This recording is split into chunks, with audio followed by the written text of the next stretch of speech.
Olá! A cada dia temos mais tarefas e funções a desempenhar e muitas vezes ficamos perdidas sobre o que priorizar, não é mesmo? Conciliar maternidade e trabalho, por exemplo, ainda é um desafio para muitas mulheres. E para você? Casa, trabalho, filhos, saúde. Como se dividir nessas atividades sem ter a famosa culpa por ter deixado algo a fazer? No programa de hoje, vamos abordar essas questões com a psicóloga e coach Tirza Reis, ela que lança esse mês um curso chamado Mães Equilibristas. Esse é o Cidadania Mulher, um espaço de debates sobre questões femininas. Olá, Tirza, obrigada pela entrevista. Olá, Paula, um prazer muito grande estar aqui com vocês, conversando sobre esse tema tão importante e oportuno, né? Isso mesmo. Tirza, vamos começar pelo início do que seria coach. Muita gente ainda não sabe exatamente qual é a função de um coach. É verdade. A gente está vivendo, inclusive, um momento muito importante nesse sentido, porque hoje disseminou, a gente vê muita gente se falando coach, se dizendo coach, mas a gente precisa também ter a distinção do joio do trigo, né? Quando a gente fala do coaching, esse trabalho, esse fazer, é um fazer que diz respeito a você ser um profissional, o profissional é o coach. E o que ele faz? O coaching é o processo, e é o processo de acompanhar alguém a se perceber aonde está e a desenvolver novas competências para chegar aonde quer chegar. Então, o grande trabalho que a gente desenvolve é uma abordagem, é uma técnica, é uma ferramenta conversacional, onde a gente vai estar diante de uma pessoa e a gente vai ter o tempo oportuno naquele momento de observar quem é essa pessoa, o que importa para ela, o que significa ela como ser humano, o que faz diferença na vida dela e o que está difícil, quais são as arestas que ela precisa, né, aparar para que ela possa chegar aonde ela quer chegar, para que ela possa ter o sucesso que ela deseja em diversas áreas da vida. Começou no espaço gerencial, muito comparado com essa questão do que a gente fazia com os atletas de alto desempenho, quando de uma Olimpíada para outra ele precisava se superar para que ele se tornasse ainda melhor e pudesse, inclusive, bater os próprios recordes, né? A gente começou a ver que isso é possível também para os gestores, para os altos executivos. E aí, ao fazermos isso para os gestores e para os altos executivos, a gente começou a perceber que isso pode se expandir para a vida. Então, hoje você tem coaches em diversas áreas e processos em diversas áreas. E aí, a gente vê isso também hoje no domínio do feminino e da mulher. Pois é, você está nessa área, especializou-se em mulher, né? Ministra cursos para mulheres, palestras para mulheres. Como é que essas mulheres chegam até você e por que elas chegam até você? Quais são os medos, os problemas que elas enfrentam para procurar um coach, para poder se organizar, priorizar algumas tarefas? Elas chegam por diversas vias, sabe, Paula? Mas exatamente, inclusive, pelas razões que você começou o programa trazendo. É muito comum hoje no nosso dia a gente ver mulheres profundamente assoberbadas porque são diversas tarefas e por isso eu trago esse termo da mãe equilibrista, porque na verdade nós somos mulheres equilibristas, é o grande dilema da contemporaneidade, é o grande dilema de nós mulheres modernas. A gente tem diversos papéis que é como se a gente se sentisse aqueles equilibradores de pratinho, sabe, do circo. Então as mulheres chegam justamente, quais são as maiores queixas? A exaustão, o não saber o que fazer mais, porque eu estou fazendo tudo para todo mundo e eu estou cuidando de tudo e todos, mas eu me perdi de mim. Não sobrou tempo nenhum para mim. E uma angústia e uma culpa muito grande por querer esse tempo para si, como se isso fosse quase um pecado mortal, eu desejar um tempo para mim e não estar o tempo todo só servindo a todos. E uma culpa quase como se isso fosse um egoísmo. Então, essa é uma das razões pelas quais as mulheres chegam. A outra é uma tentativa de orquestrar tudo isso de uma maneira mais harmônica, de uma maneira mais equilibrada. E a outra ainda é uma culpa por desejar e uma culpa por não querer também. Porque, gente, eu não quero mais nada disso. O que eu posso fazer para querer outra coisa, para fazer outra coisa da vida? Elas chegam exaustas também. Exaustas. E, em geral, com uma sensação de que elas se perderam. E qual que é o primeiro passo? Qual que é o primeiro conselho que você dá para essa mulher conseguir se organizar e conseguir priorizar, né? Porque quando a gente tenta fazer um pouco de tudo, a gente acaba ficando exausto e não fazendo tudo tão bem, né? É verdade. É difícil pensar num primeiro passo, porque depende muito de como cada mulher chega, né? Mas se a gente for pensar genericamente, eu já fico muito feliz quando elas chegam, porque já mostra que elas tiveram a percepção de que tem algo errado. Porque, em geral, uma das grandes angústias que a gente vive como mulheres é, ao sentir tudo isso, a gente entra num processo de envergonhamento, quase como se fosse assim, tem algo errado comigo, por eu estar me sentindo inadequada, por eu estar me sentindo exausta, porque a gente vê um monte de mulheres dando conta de todas essas coisas, então eu é que devo estar com algum problema. Então, quando as mulheres chegam, é porque elas já estão assim pedindo socorro, então só chegar já é muito bom, eu já costumo parabenizar, sabe, a mulher por ela ter se permitido chegar. Porque chegar já é um ato de coragem, né? E já envolve uma certa reflexão e um autoconhecimento do tipo, pera, tem algo que eu preciso fazer aqui. Então, essa pausa é fundamental. E a primeira coisa que a gente vai fazer é começar a desconstruir essas conversas. Porque, em geral, a gente vem com uma ideia da maternidade que é muito idealizada e, em geral, muito tirânica. A gente tem um ideal que a gente vem buscando, vem recebendo, desde que a gente é muito pequena. Desculpa. Desde que a gente é muito pequena, sobre como é que a gente vai desempenhar esse papel. E a gente constrói altas expectativas, em geral, impossíveis de serem atingidas, impossível de serem alcançadas. É quase uma síndrome da perfeição, né? E que se você está aquém dela, então você já começa o processo em dívida. Então, o que a gente vai começar a fazer, e a primeira dica é, a gente vai desmistificar isso, a gente vai conversar sobre essa idealização e a gente vai começar a notar no nosso dia a dia o quanto isso não é verdade, o quanto isso não é plausível, o quanto isso é uma história que nos contaram e que a gente foi, sabe, incorporando isso nas nossas veias, como se isso fosse verdade, e a gente vai começar a distinguir isso. Então, uma das primeiras coisas que eu começo a trabalhar com as mulheres é isso, é a gente começar a desmistificar essa síndrome da perfeição.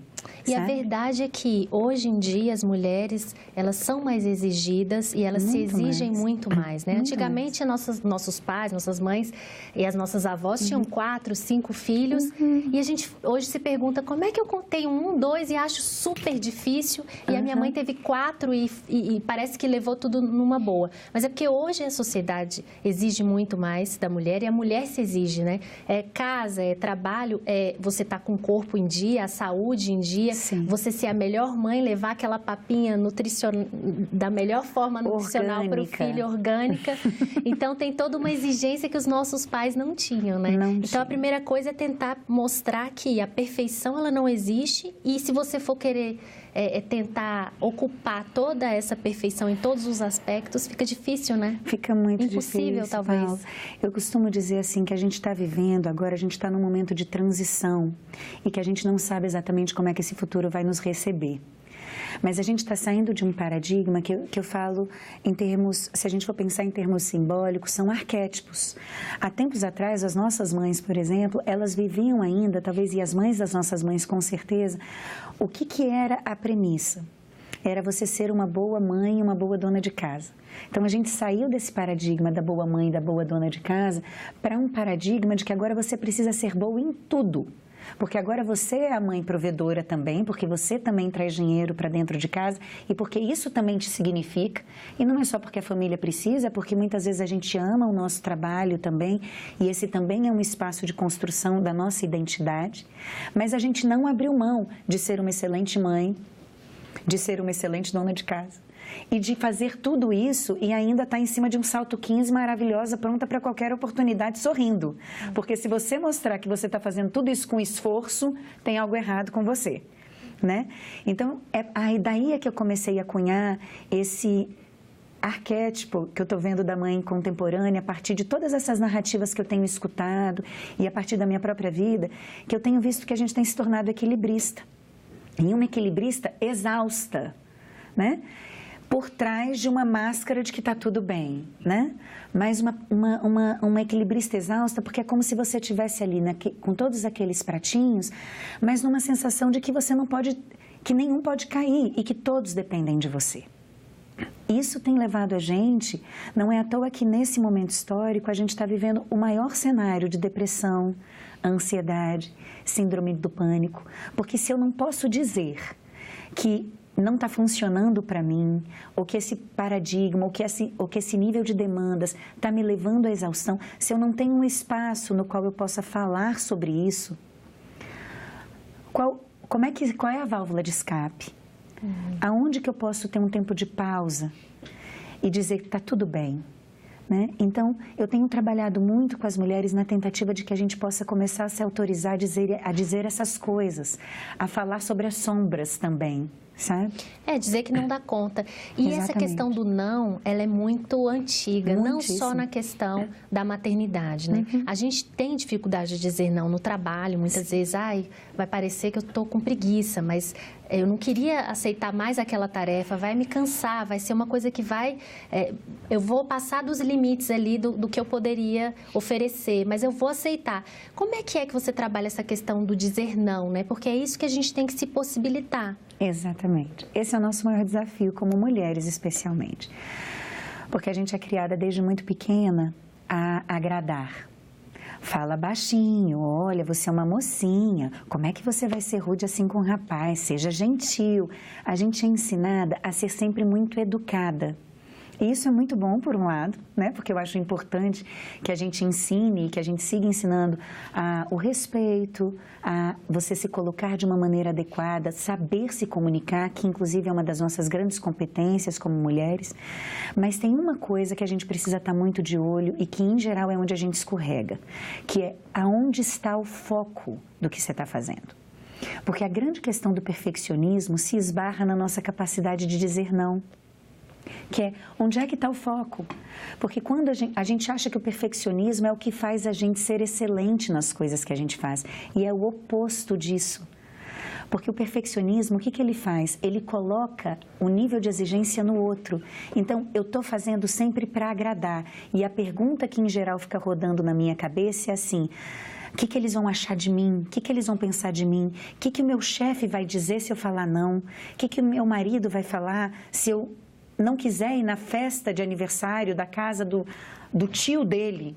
Se eu falar, não, eu estou cansada, eu não quero ir. Ou se eu não fizer a papinha, o que as outras mães da escola dos meus filhos vão pensar sobre mim se eu mandar o suquinho industrializado dessa vez? Então, toda a nossa conversa interna está baseada naquilo que a gente acha que os outros vão pensar de nós e, em geral, a gente acha que esse pensamento é extremamente nocivo e crítico e punitivo.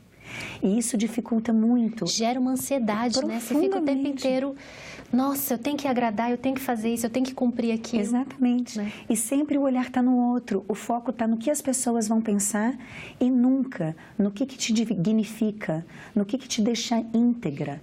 Então, o nosso grande desafio no trabalho com mulheres é a gente buscar esse eu autêntico. Esse ser que se dignifica e que diz, isso basta, e o que eu estou fazendo é suficiente. Por isso que o locus de controle precisa estar em você, sabe? De você todo dia à noite, essa é uma das grandes dicas que eu dou para as mães e para as mulheres de forma geral. Eu gosto de pensar num exercício bem simples, sabe? Que é assim, quando você vai dormir, depois que toda a rotina da casa acaba, seus filhos já foram dormir, você já terminou de fazer o que você tinha que fazer, que você deita aqueles 5 minutinhos antes de dormir, de você fazer uma reprise do seu dia.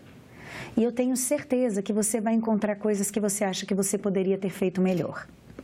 Porque nós somos muito boas em ver o que está faltando, né? Em ver o que a gente não fez com perfeição e ficar martelando a nossa cabeça com isso.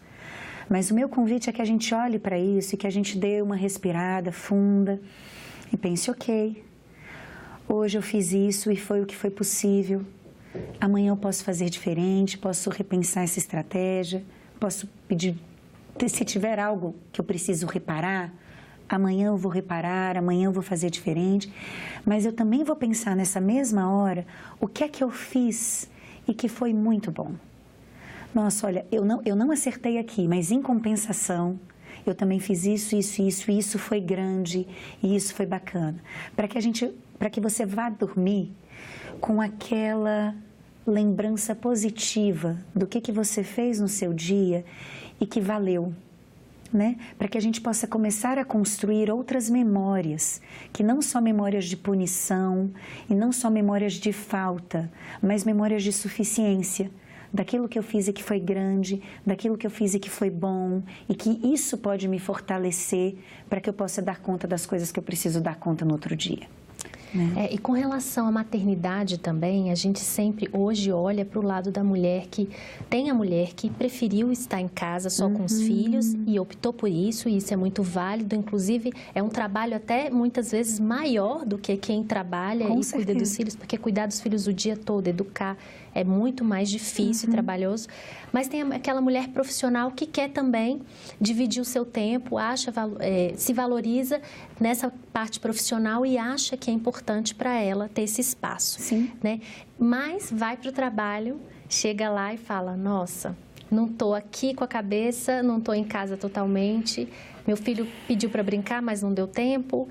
Então, qual é a dica que você dá para aquela mulher que vai trabalhar e se sente um pouco insegura de estar deixando o filho em casa, mas ao mesmo tempo feliz por estar indo trabalhar e desempenhar uma coisa que é muito de desejo dela, pessoal como mulher, né? Porque a gente esquece muitas vezes que a maternidade, atrás dessa mulher que é mãe, tem a mulher que é aquela que nasceu com a gente, que se desenvolveu com a gente, que precisa de um espaço também. Como é que você faz para empoderar isso nas suas alunas, nas suas pacientes, com relação ao trabalho, delas se sentirem fortes e assumirem aquilo, o trabalho, como uma vontade delas, legítima, e de ter um espaço para isso? Paulo, o que a gente tem observado é que nós sofremos muito mais do que os nossos filhos quando a gente vai trabalhar. Eles estão felizes da vida, porque eles não têm esse paradigma de que eles precisam passar, não vem escrito no DNA, você precisa passar 24 horas com a sua mãe para você ser uma criança bem amada. Não tem nada a ver com isso. O que a gente começa a observar? Se você constrói um clima de desenvolvimento favorável para o seu filho, se ele está bem cuidado, se você demonstra tranquilidade e segurança quando você deixa seu filho, seja com a babá, seja na escola, no tempo integral, de uma forma, seja qual for a sua escolha, porque eu acho que essa é uma das questões também que a gente precisa autorizar as mães, seja qual for a escolha que ela esteja fazendo, é legítima, é possível, e cada uma vai saber na sua rotina de vida o que cabe melhor para a sua família, o que funciona melhor na sua dinâmica, e está tudo bem, todas as escolhas são válidas. O que é que a gente precisa começar a desenvolver? A sensação de estarmos seguras no que a gente está fazendo. E isso não significa rigidez. Eu posso estar segura nessa escolha que eu estou fazendo agora e daqui no próximo semestre, daqui a alguns dias, eu repensar essa escolha. Está tudo bem, porque a gente está aprendendo, né? Mas a ideia é, você está indo para o trabalho, vá inteira. Vá tranquila, se despeça do seu filho, dê um beijinho nele e fala, mamãe está indo trabalhar, mas fique seguro, porque a mamãe sempre volta. A mamãe vai voltar, né? E aí você vai para o seu trabalho e quando você estiver no seu trabalho, esteja lá, segura de que seu filho vai estar bem aonde ele estiver. Porque na hora que a gente começa a desenvolver essa sensação de segurança, por isso que eu gosto muito de trabalhar com essa questão que você trouxe agora. Quem é a mulher por trás da mãe que está sustentando esse papel? Porque a maternidade é um papel que a gente desempenha na vida. Ela não nos define como totalidade. Ela é uma das coisas que nos define, mas ela não diz quem eu sou. Ela diz muito de mim, mas tem um monte de coisas em mim que ela não define. Então, a gente precisa começar a descobrir quem é essa mulher para trás desses papéis. Porque ela é que vai ter segurança de dizer não.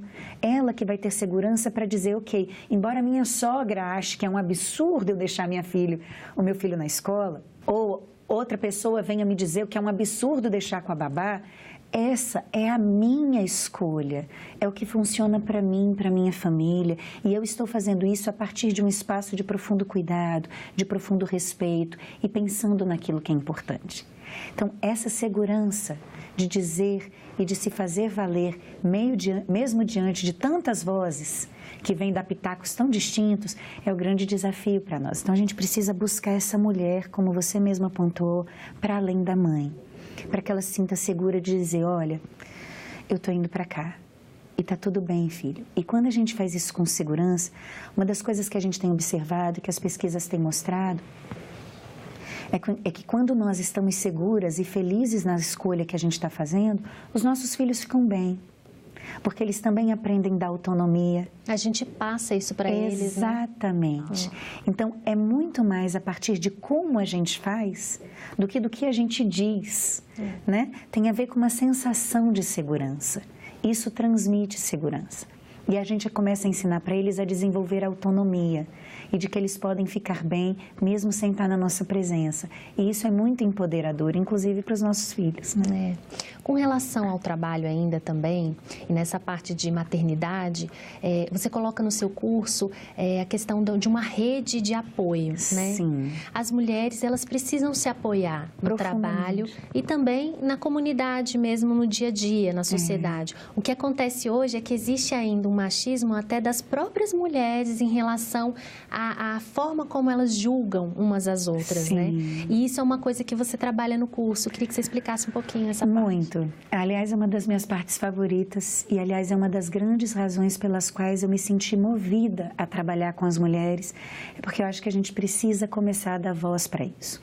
Antes de fazer psicologia, eu fiz antropologia, ciências sociais, e estudei muito comunidades antigas, estudei um pouco a história da nossa evolução como seres humanos e muito a história das mulheres de antigamente, das nossas ancestrais. E uma das coisas que a gente vê e que eu acho que a gente precisa retomar isso e reaprender com essas mulheres é que a maternidade e toda a experiência do feminino, na verdade, era vivida em comunidade. A maternidade nunca foi uma experiência para a gente viver na solidão do nosso apartamento ou da nossa casa. Nunca foi. Era uma experiência comunitária. As mulheres sempre foram as detentoras da cultura. Enquanto os homens iam caçar, as mulheres ficavam aqui, guardiãs do fogo, né? E enquanto estavam aqui, elas iam fazendo os seus teares. Se ajudavam. Uma cozinhava, a outra cuidava das crianças. Exatamente. E aí, veja, nesse movimento, nós éramos parte da mesma cultura, nós estávamos aqui juntas e os nossos filhos estavam aqui, brincando ao nosso redor, sendo educadas por aquelas que tinham mais competência e habilidade em educar, admoestados por outros. Então, a coisa era construída aqui. E aí, se você chamava a atenção do meu filho, para mim estava tudo bem, porque a gente comunga dos mesmos valores, dos mesmos princípios, e eu sei que a sua intenção é uma intenção de cuidado. E estava tudo bem, né? Os indígenas, eles ainda fazem isso, né? E nos ensinam muito sobre isso. Nos ensinam muitíssimo. Eu morei, quando eu fiz o meu mestrado, nessa área de desenvolvimento da identidade feminina, eu passei 2 meses morando em uma comunidade indígena, olhando justamente para isso. Como essas mulheres vivenciam essa experiência, que é tão diferente. Como é que essa coisa funciona aqui? E o que funciona, que é absolutamente diferente do que a gente tem vivido hoje na nossa realidade da cidade. Especialmente quanto mais poder aquisitivo você tem, mais isso fica diferente, né? Porque a gente vê, por exemplo, em mulheres de classe mais baixa, você ainda tem esse apoio da vizinha, da irmã e da tia que vem para cá e cuida de todo mundo. Quanto mais a gente vai aumentando o nosso poder aquisitivo nesse sentido, mais a gente também vai vivenciando a solidão dessa experiência. E isso é uma coisa que a gente precisa resgatar. Então, um dos grandes objetivos desse programa é que a gente possa construir uma rede de mulheres onde a gente possa falar sobre a solidão da maternidade também, sobre as dores que isso gera, porque a gente fica, meu Deus, a quem que eu peço ajuda? Até porque para você ter a vida que você às vezes quer ter, de querer até sair um dia para namorar com seu próprio marido, com quem que eu deixo meu filho? Eu posso contar com a ajuda de outras pessoas, até para a gente compartilhar. Gente, está acontecendo isso aqui na minha casa, acontece na sua também? Né? O que existe hoje é um julgamento, nossa, você vai sair, deixar seu filho sozinho, com a babá, ou com...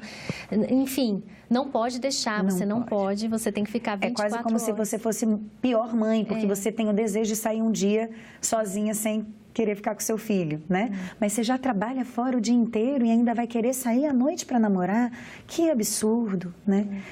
E uma das coisas, Paula, que eu acho que nós como mulheres, tem uma palavrinha que eu acho que nós como mulheres precisamos trazê-la cada vez mais para o nosso vocabulário, que é sororidade.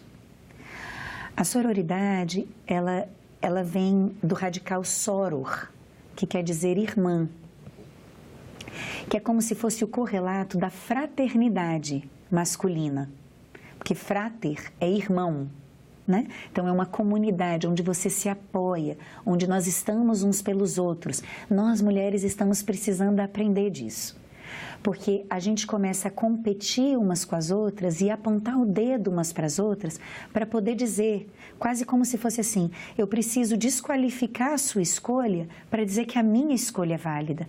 Então a gente começa a construir os nichos de mulheres, aquelas, quando você está tendo neném, aquelas, as advogadas do parto normal, as advogadas do parto humanizado, as advogadas do parto cesáreo, e a gente começa a se atacar, como se fosse menor, né? Se eu sou do parto humanizado, eu começo a falar do parto cesáreo como se isso fosse menor. Tipo, que absurdo você está querendo fazer um parto cesariano, isso. E a gente começa a desqualificar umas às outras. Ou se eu tive o privilégio de poder escolher, porque isso é um privilégio na nossa sociedade hoje, se eu tive o privilégio de escolher ficar em casa com os meus filhos, porque se a gente pega mulheres de classes mais baixas, elas não podem fazer essa escolha porque o input delas, o valor que elas agregam financeiro em casa é muito importante também, então elas precisam trabalhar, né? Então, se eu posso fazer a escolha de ficar em casa, as mulheres que escolhem trabalhar começam a julgar e a gente fica vivendo esse julgamento que não tem fim entre nós. E a gente perde muito poder quando a gente faz isso. Então, o grande convite da sororidade é que, assim, esteja você, seja qual for a sua escolha, ela é legítima. E mesmo que ela seja profundamente diferente da minha, eu estou aqui por você, inclusive para te autorizar, para te ajudar a ter força para fazer a escolha que você tem que fazer, porque ela é legítima e se ela funciona para você, tá tudo bem, porque a gente está aqui juntas vivendo e buscando um objetivo maior, que é podermos ser quem somos. Isso é libertador, né? Nossa, profundamente. Tisa, muito obrigada pela entrevista. Obrigada foi um prazer muito grande, querida. Muito obrigada. Se você quiser rever, baixar ou assistir esse programa, acesse o site senado.leg.br/TV ou então o canal da TV Senado no YouTube, youtube.com/TV Senado. Para fazer um comentário, crítica ou sugestão, você pode mandar um WhatsApp para o 619-9966-1616 ou telefonar de graça para o 0800 61 2211. Obrigada pela companhia e até o próximo Cidadania Mulher.